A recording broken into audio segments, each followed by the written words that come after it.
आइए स्टूडेंट शुरू करते हैं calculation of new ratio and gaining ratio in case of retirement और डेथ ऑफ ए पार्टनर। इसको कुछ हिस्सों में डिवाइड कर रखा है मैंने। सबसे पहला केस हम लेके चलेंगे अनकंडीशनल केस। अनकंडीशनल केस को पहले इसका मीनिंग क्लियर कर लेते हैं। वैसे हम लोगों ने एडमिशन ऑफ पार्टनर वाले चैप्टर में भी इस तरह के केसेस किए हुए हैं।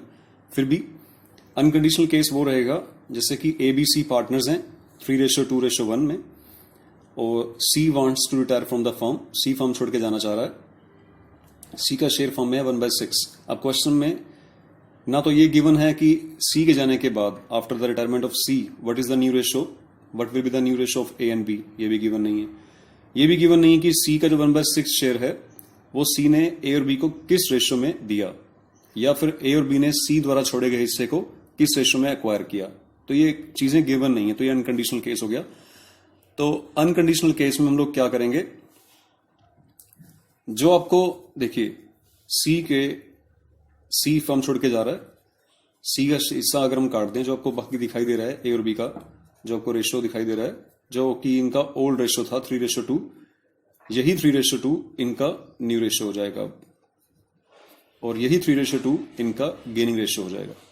यानी कि जो बचा हुआ रेशियो दिखाई दे रहा है आपको यहाँ पे, पहले भी ये 3:2 में शेयर करते थे, अब भी 3:2 में शेयर करेंगे। ठीक है, रेशियो सेम रहेगा। वो अलग बात है कि इनका जो शेयर है वो बढ़ जाएगा उससे, क्योंकि पहले ये 3/6 लिखा हुआ था, अब ये 3/5 लिखा हुआ है। ठीक है, आप इजिली कंपेयर कर सकते हैं इन चीजों को। तो फिलहाल अनकंडीशनल केस में न्यू रेशियो और गेनिंग रेशियो इनका ओल्ड रेशियो ही माना जाता है। अब कुछ नॉर्मल कंडीशन देखिए। नॉर्मल कंडीशन का मतलब कुछ कंडीशन गिवन है इसमें। फॉर एग्जांपल 3:2:1 में A, B and C share कर रहे हैं, और C wants to retire from the firm. C कह रहा है कि मैं अपना शेयर A और B को इक्वली सैक्रिफाइस करूंगा, यानी कि 1:1 में सैक्रिफाइस करूंगा। या फिर ऐसा भी दिया जा सकता है कि A और B एक्वायर कर रहे हैं C के हिस्से को इक्वली। ठीक है, वो वाइस वर्सा केस है। तो इसको बड़ा इजीली कर सकते हैं हम लोग। C का फर्म में शेयर है, C का शेयर है फर्म में 1/6। C कह रहा है कि मैंने अपने शेयर को हाफ दोनों को दे दिया, A और B को। तो C का अगर हम हाफ शेयर कैलकुलेट करेंगे तो दैट इज 1/12। ठीक है, सो C ने क्या किया, 1/12 शेयर ही A को दे दिया, और इतना ही शेयर इसने B को दे दिया। तो अब जो गेनिंग रेशियो है वो तो बिल्कुल क्लियर ही हो रहा है क्वेश्चन में। Gaining ratio is the 1:1। ये है गेनिंग रेशियो, हमारा गेनिंग रेशियो, क्योंकि ये क्वेश्चन में गिवन है, साफ दिख रहा है। अब बारी है न्यू रेशियो की। न्यू रेशियो कैसे कैलकुलेट होता है? न्यू कैलकुलेट करने के लिए ओल्ड प्लस गेन करना होगा हमें, तब हमें जाके न्यू मिलेगा। पहले एक ही बात करते हैं। ए के पास ओल्ड शेयर था, ओल्ड रेशियो था ए का 3:1 के हिसाब से 3/6। गेन कितना किया है इसने, 1/12। तो न्यू शेयर कितना आएगा ए का, वो हम कैलकुलेट कर लेंगे। इसी तरह बी की बात करते हैं। बी के पास पहले शेयर था 2/6, प्लस गेनिंग अमाउंट कितनी है इसकी, गेन शेयर कितना है इसका, 1/12 शेयर। तो यहां पे देखिए 12 एलसीएम आ गया इसका, 6 + 1 = 7/12। इसको भी देखिए 12 इसका एलसीएम आ जाएगा, 4 + 1 = 5/12। So what is the new ratio, 7/12, 5/12, A and B। तो न्यू रेशियो आएगा इनका 7:5। ये नॉर्मल कंडीशन के साथ है। इसी केस में नॉर्मल कंडीशन में ही कंडीशंस ये भी हो सकती हैं, just like A, B and C partners sharing 3:2:1। C firm छोड़ के जा रहा है, रिटायर हो रहा है फर्म से, और C कह रहा है कि मैंने अपना शेयर दोनों को 2:1 में सरेंडर कर दिया। तो बिल्कुल सिंपल है। आप C का शेयर है फर्म में 1/6, और C कह रहा है इसको मैंने 2:1 में A और B को सरेंडर किया है। तो इसमें से A को कितना मिलेगा, A को मिलेगा 1/6 का 2/3। B को कितना मिलेगा, 1/6 का 1/3। तो A को कितना मिला, 2/18। B को कितना मिला, 1/18। ठीक है, गेनिंग रेशियो तो क्वेश्चन में गिवन ही है, ये गेनिंग रेशियो है। अब बारी है न्यू रेशियो की, तो ओल्ड प्लस गेन का फॉर्मूला अप्लाई है। ओल्ड प्लस गेन का फॉर्मूला आप यूज कर सकते हैं, आपको न्यू मिल जाएगा। तो देखिए ए की बात हम करें तो ए के पास ओल्ड था 3/6, एक्वायर कितना किया इसने, 2/18, ये वाला। बी की हम बात करें, बी के पास पहले 2/6 था, इसने कितना एक्वायर किया है सी से, 1/18। तो इसको हम लोग एलसीएम लेंगे, सोल्व कर सकते हैं। एलसीएम लेंगे 18, 9 + 2 यहां आ गया 11/18। इसका देखते हैं, 6 + 1 = 7/18। So the new ratio will be 11:7 between A and B। ये नॉर्मल कंडीशंस है, ठीक है। अब कुछ स्पेसिफिक कंडीशन की तरफ चलते हैं। स्पेसिफिक कंडीशन को देखिए,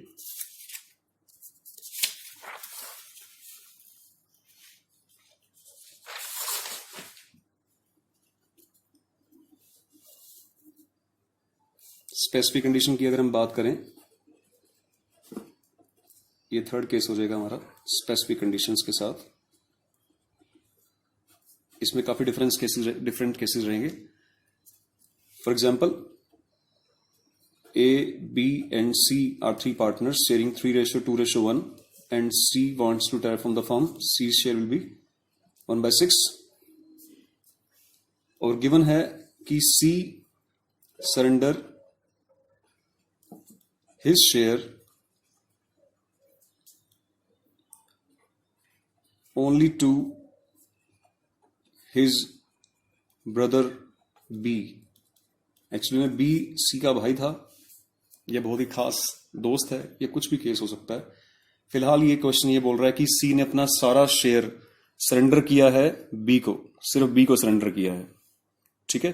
तो आइए समझते हैं इस केस में क्या रहेगा कि B को सरेंडर किया अपना सारा शेयर। तो C surrender his whole share to B only, सिर्फ B को सरेंडर किया है। तो अब कैसे कैलकुलेट करेंगे इसमें, आप इसमें गेनिंग रेशियो कैलकुलेट करने की जरूरत नहीं है, क्योंकि रेशियो के लिए कम से कम 2 लोग चाहिए होते हैं हमें। फिलहाल इसमें गेनिंग जो पर्सन है वो सिर्फ B ही है, तो इसमें गेनिंग रेशियो कैलकुलेट नहीं हो पाएगा। अब कैसे कैलकुलेट करेंगे इसमें आप न्यू रेशियो, तो ओल्ड प्लस गेन का फॉर्मूला अप्लाई करेंगे तो आपको न्यू मिल जाएगा। तो देखिए, ए की बात करते हैं कि ए का शेयर था 3/6, गेन कितना किया इसने 0, तो न्यू रेशियो 3/6 न्यू शेयर इसका। बी की बात हम करें तो बी के पास 2/6 शेयर था पहले, इसने गेन किया है पूरा का पूरा सी का शेयर इनकी 1/6, इसके पास हो गया 3/6। सी फॉर्म में है ही नहीं, तो that is the new ratio. New ratio will be 1:1। यहाँ पे ए और बी का न्यू रेशियो आएगा 1:1। आप देख सकते हैं 3/6 हाफ हाफ है, 1:1 हो जाएगा। ये स्पेसिफिक कंडीशंस थी। कुछ स्पेसिफिक कंडीशन में कुछ और कंडीशन देखिए, कुछ अलग से क्वेश्चन है। A, B and C are 3 partners sharing 2/6, 1/2 and 1/6।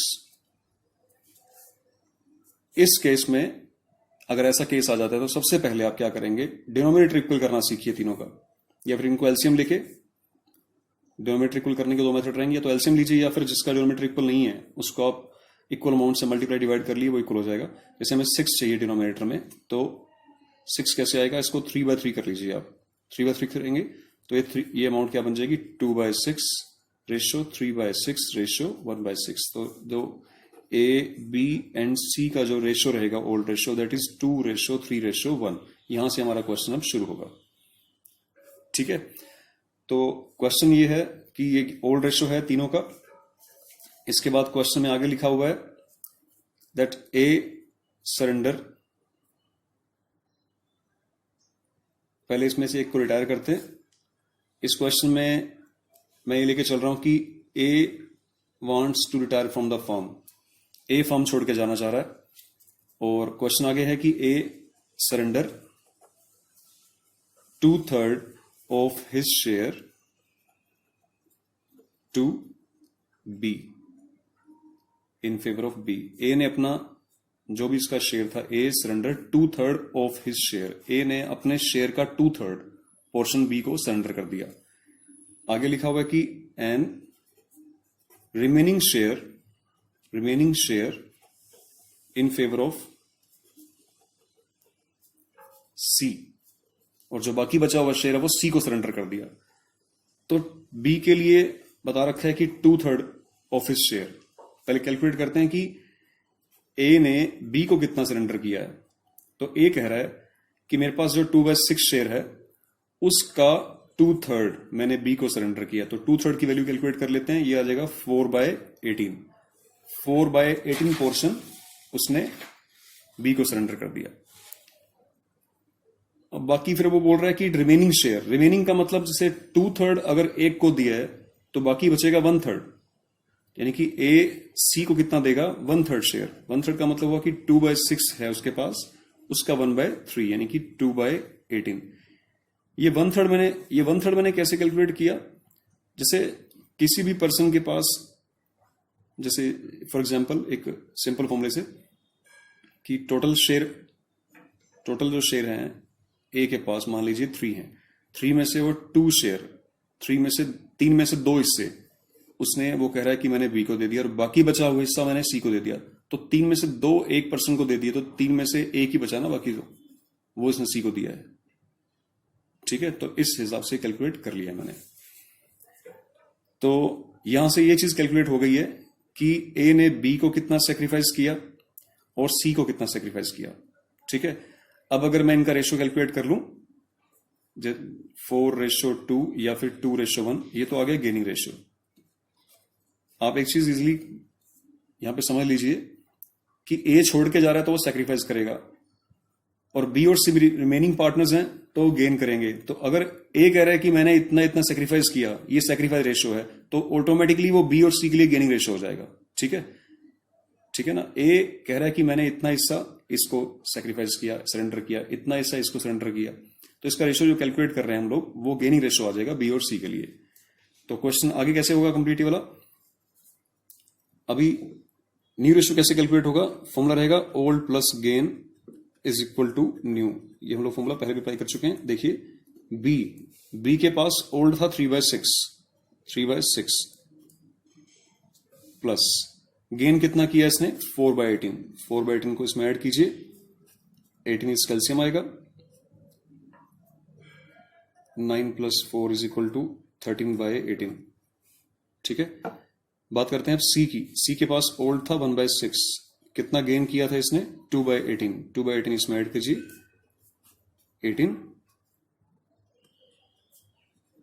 5/18। So the new ratio, ये न्यू शेयर आए हैं, ये बी का न्यू शेयर है, ये सी का न्यू शेयर है। इंडिविजुअल का शेयर रहेगा और एक से ज्यादा पार्टनर्स का रेशियो रहता है, तो बी और सी का न्यू रेशियो रहेगा 13:5। It is the new ratio of B and C. ये कंडीशन थी। इसी में और भी केसेस हम लोग लेके चल सकते हैं। ये केसेस आप अपने आप ट्राई करिएगा, मैं यहां पे लिख रहा हूं केस ये है कि A B and C are 3 partners. मैं आपको हिंट दे दूंगा इसका, इनका ओल्ड रेशियो है 1:2:2। ठीक है, क्वेश्चन में गिवन है कि the A wants to retire from the firm, A firm से रिटायर हो रहा है, and the new ratio of B and C will be 3:2। ऐसा क्वेश्चन में गिवन है कि ए के जाने के बाद बी और सी अपना रेशियो 3:2 कर रहे हैं। ठीक है, न्यू रेशियो, ये ओल्ड रेशियो है इनका, it's new ratio, it is old ratio, it is old ratio, it is new ratio. ठीक है, तो आपको जस्ट एक फॉर्मूला अप्लाई करना है। फॉर्मूला रहेगा गेनिंग निकालने के लिए, न्यू रेशियो गिवन है ना, तो गेनिंग रेशियो कैलकुलेट करेंगे इसमें। गेनिंग रेशियो कैसे कैलकुलेट होगा, new ratio minus old ratio is equal to gaining ratio. ठीक है, तो ए के लिए अगर हम बात करें, सॉरी बी की बात कम करें, बी के पास न्यू रेशियो कितना है अभी इस वक्त 3/5। ओल्ड कितना था इसके पास, बी के पास 2/5। सी की बात करें तो सी के पास न्यू कितना है 2/5, ओल्ड कितना था इसके पास 2/5। मैं इसे सोल्व कर देता हूं आपके लिए, और एग्जांपल हो जाएंगे। तो इसे हम लोग लेस करते हैं। यहां देखिए एलसीएम 5 आएगा इसका, डिनोमिनेटर अगर इक्वल है तो इश्यू नहीं है कोई भी। 3 में से 2 गए 1/5। 2/5 माइनस 2/5 इज इक्वल टू 0। तो यहां पे क्लियर हो रहा है कि ए के पास जो शेयर था वो था 1/5। ठीक है, फर्म में ये फर्म छोड़ के जा रहा है और अपना शेयर ओल्ड पार्टनर्स को दिया। ओल्ड पार्टनर्स को लोगों ने जब कैलकुलेशन किया new ratio minus old ratio करके, तो पता लग रहा है कि सी ने कोई भी हिस्सा गेन नहीं किया है, सारा का सारा हिस्सा बी ने ही गेन कर लिया। 1/5 इसने छोड़ा है, 1/5 इसने गेन कर लिया। ठीक है, तो ये गेनिंग रेशियो कैलकुलेट करने की जरूरत नहीं है, इसमें गेनिंग शेयर आ जाएगा इसका। तो ये कंडीशंस थी स्पेसिफिक कंडीशंस, आप इनकी प्रैक्टिस करिए। अभी हम लोग नेक्स्ट वीडियो में क्या करने वाले हैं, नेक्स्ट वीडियो में ट्रीटमेंट ऑफ गुडविल करेंगे कि at the time of retirement of A partner goodwill का ट्रीटमेंट कैसे रहता है, रिटायरमेंट और डेथ ऑफ पार्टनर में गुडविल का ट्रीटमेंट कैसे रहेगा। Thank you very much.